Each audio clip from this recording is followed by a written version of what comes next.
Everybody, welcome back. My name is Terence Colson. This is the Top Notch Leader, where we empower leaders and transform teams. Today, we're going to show you how you can empower your team for growth, loyalty, creativity, and creating a positive culture that sustains long after you've left the room. So, like, subscribe, sign up for notifications, tell somebody about the episode so they can get in on all this great knowledge, and let's get after it.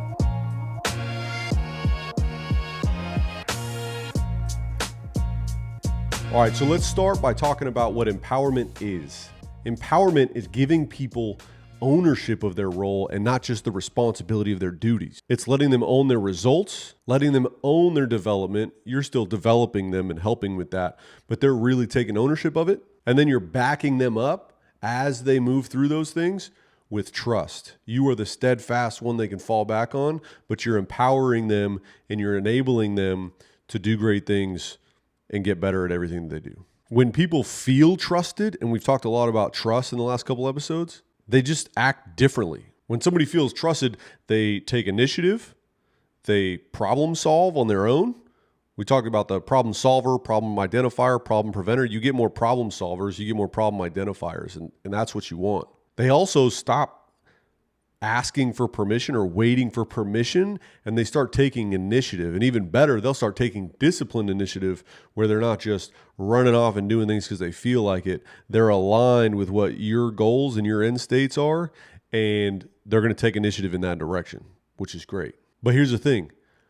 A lot of times, leaders can be so invested in the success of their team, they end up micromanaging, right? And so they might think that they're being there to help their team, or they might just have the idea of like, I'm the only one that can do it right.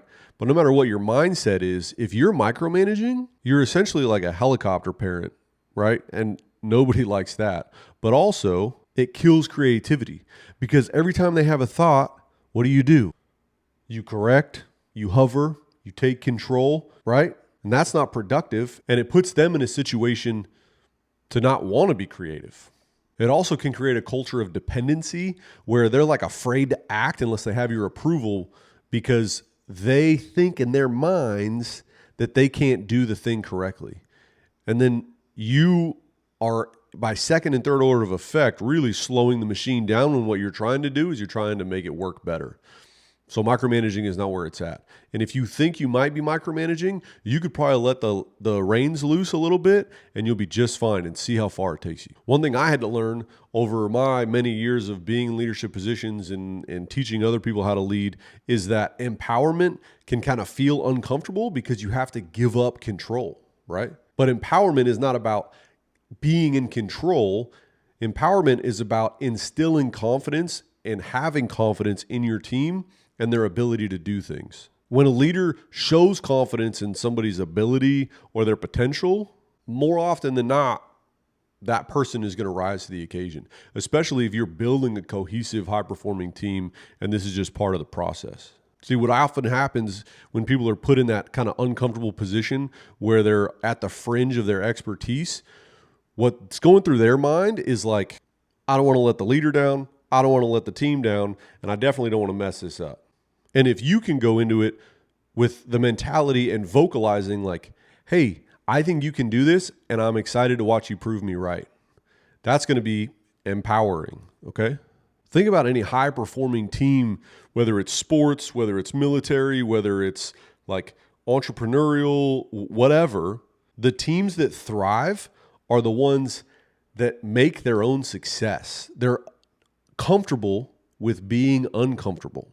They don't just follow orders. They're not afraid to take a little bit of risk, maybe even a lot of risk, in order to get after the greater good.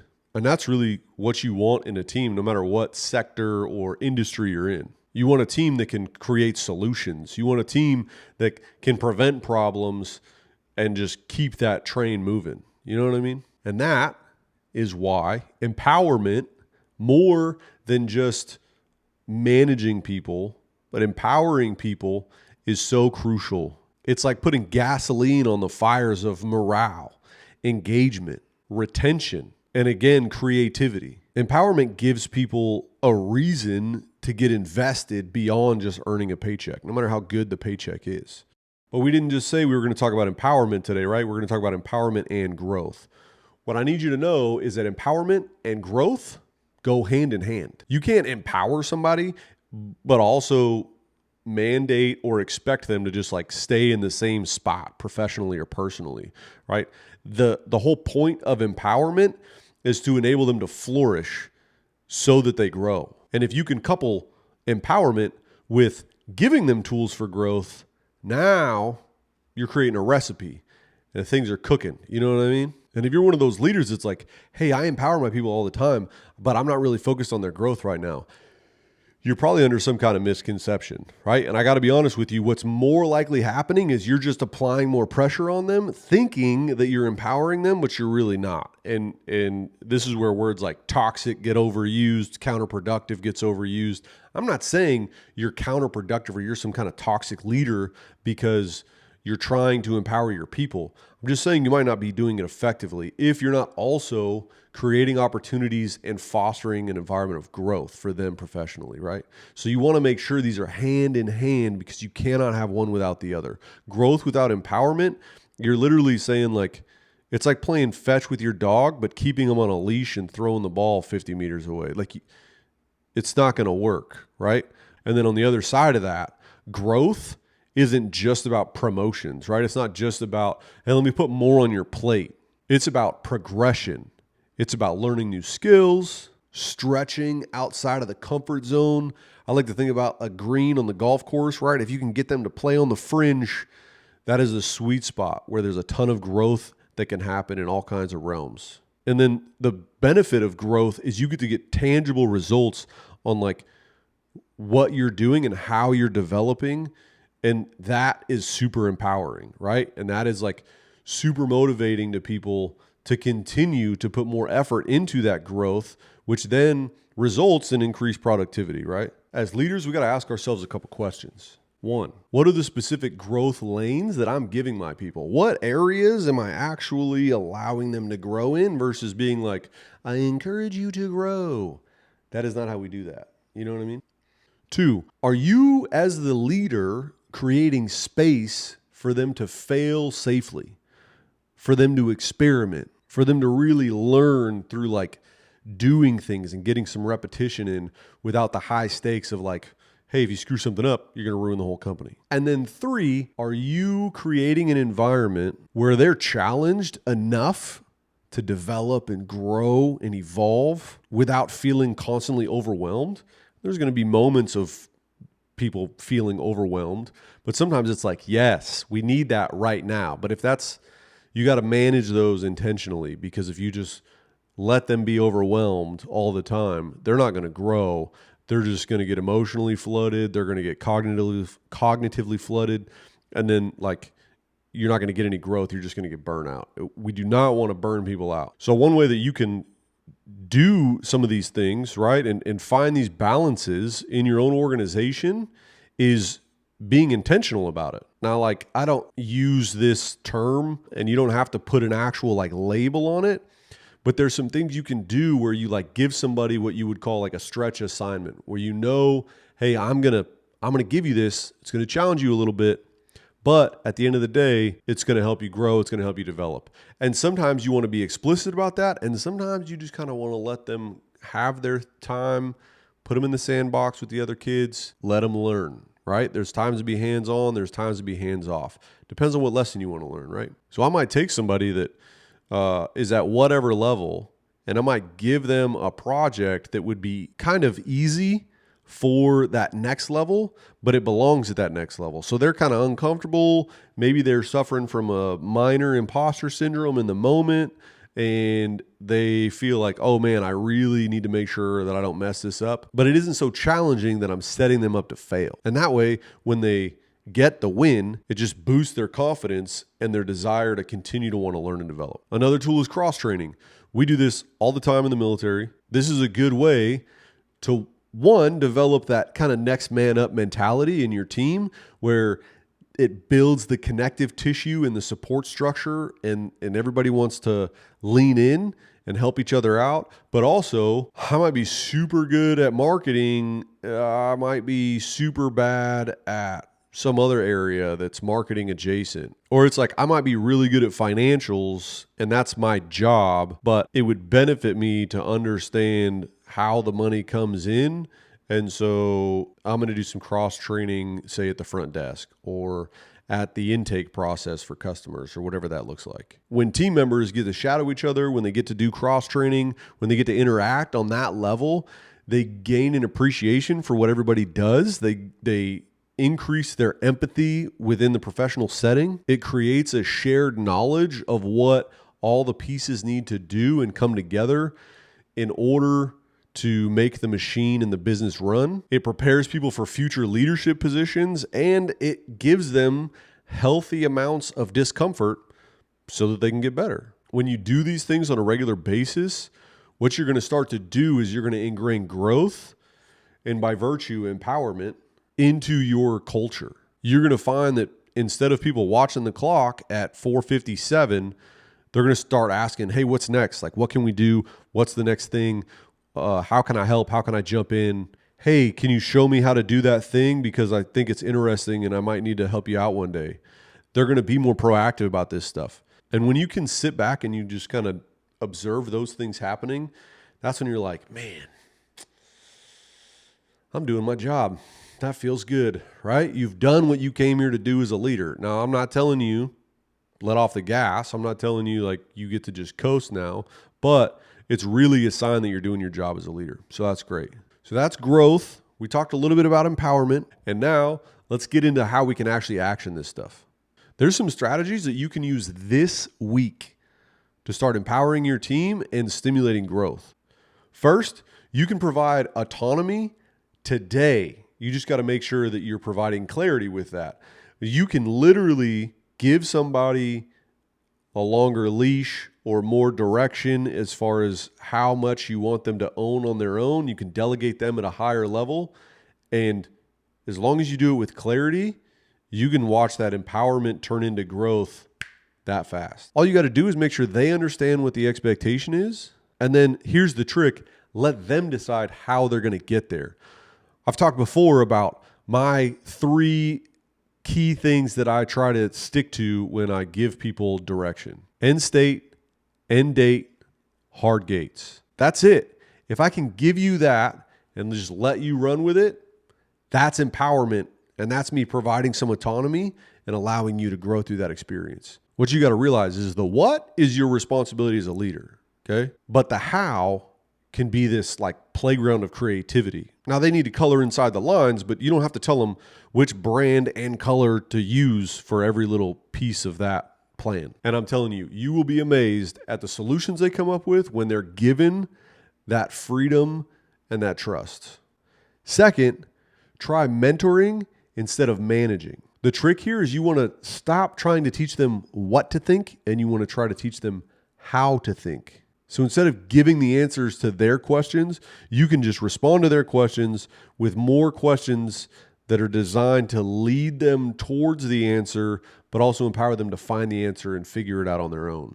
The other thing too is you can allow them to lean on their team members a little bit and let the team kind of struggle through figuring it out together. That's going to build cohesiveness, and it's also going to help that growth with that individual that you're focused on in that moment, and also it's going to trickle down to other people on the team. So it's a win-win for everybody. What you got to remember is you are not there to protect them from struggle or discomfort. It is your job as a leader to help them struggle through it, to guide them through that struggle as they move through it. And that's how they grow, and that's how they become a better team. All right, number 3, you want to provide feedback that specifically is designed to fuel that fire of growth. Empowered teams, empowered people, they want the feedback because they start to see the results of them running a little bit faster, stretching a little bit farther, taking a little bit of risk within their purview, and seeing the results that they can accomplish if they really dive in. So by giving them that feedback in a way that helps them continue to grow and develop, you're literally putting fuel on their fire in a really good way. So if you give somebody a challenge and they mess a little part of it up, one thing that you can do, instead of treating them like that was supposed to be some easy task that they should have no issue doing, highlight the things they did well. And then be like, hey, if you work on this and this, you could even take that performance to the next level. Like you met the standard, you might have even exceeded the standard. Next time, work on this, and like you're going to crush it. You see how it's empowering, it's encouraging, it's not focusing on the negatives. Some people thrive on that, and you got to figure out how to lead people the best way based off their individual personality and things of that nature. But at the end of the day, being encouraging when they're already in that state where they're kind of on the fringe of their comfort zone is going to be the best bet. Another thing you can do is you can point out when people have good instincts. It's like, yeah, your head is in the right spot. Your gut is not lying to you. I trust you. Trust yourself. Things like that are going to go a long way. Just like helping people through a process and understand a better way to execute something is going to be way more productive than talking about how they just didn't do the thing as well as they could have. You had the right idea. Now let's just tweak a couple things on the process and the actual steps that you went through, and you got it. Those are the types of things that are going to build confidence and competence together. And then a little free chicken. If you can strike the right balance of confidence in their competence, where they're not overly confident and they're cocky, but they also have enough confidence to execute to their level of competence and maybe even just a little beyond it, that's really where things are going to start picking up momentum.